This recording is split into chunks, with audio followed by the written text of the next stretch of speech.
দেশের বিভিন্ন স্থানের সভা সমাবেশ ও মানববন্ধনের আরও খবর জানাচ্ছেন আবরার মাহি।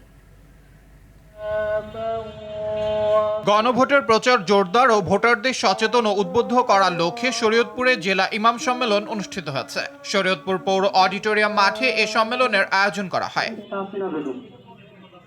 ফরিদপুর ও মাদারীপুরে সাংবাদিকদের নিয়ে পিআইবির উদ্যোগে নির্বাচনকালীন 2 দিনে সাংবাদিকতা বিষয়ক প্রশিক্ষণ সম্পন্ন হয়েছে।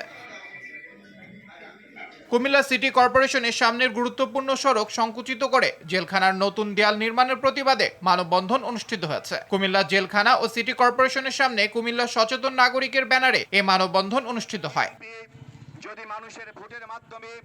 বগুড়া সারিয়াকান্দিতে ত্রয়োদশ জাতীয় সংসদ নির্বাচনের ভোট গ্রহণ কর্মকর্তাদের প্রশিক্ষণ অনুষ্ঠিত হয়েছে। উপজেলা সারিয়াকান্দি ডিগ্রি কলেজের বিভিন্ন কক্ষে এ প্রশিক্ষণ অনুষ্ঠিত হয়।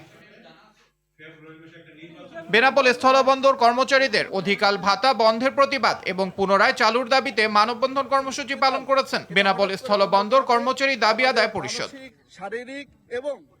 পটুয়াখালীতে হিন্দু সম্প্রদায়ের 2 দিনব্যাপী 71তম হরিনাম যজ্ঞ ও মেলা অনুষ্ঠিত হয়েছে। অনুষ্ঠানে অতিথি হিসেবে উপস্থিত ছিলেন শ্রী শ্রী হরি গুরুচাঁদ মতুয়া মিশনের কেন্দ্রীয় কমিটির সভাপতি শ্রী পদ্মনাভ ঠাকুর।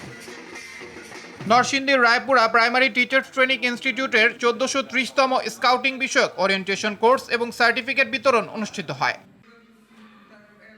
আসলে আধিপত্য বিস্তারকে কেন্দ্র করে গুলির ঘটনায় গুলিবিদ্ধ আজাদের বক্তব্যের প্রতিবাদে সংবাদ সম্মেলন করেছেন তাঁতি দলের আশুলিয়া থানা সহসভাপতি বকুল ভূঁইয়া।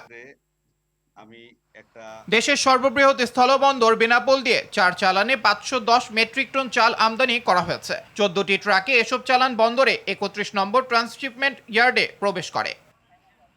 ফেনীর দাগনভূঞা দাদনার খালের অবৈধ স্থাপনা উচ্ছেদ অভিযান শুরু করেছে উপজেলা প্রশাসন। মাদকমুক্ত সমাজ গঠনের লক্ষ্যে মৌলভীবাজারে অনুষ্ঠিত হয়েছে মাদক বিরোধী ভলিবল টুর্নামেন্ট। এতে প্রধান অতিথি ছিলেন জেলা প্রশাসক তহিদুজ্জামান পাভেল। আবরার মাহি, RTV।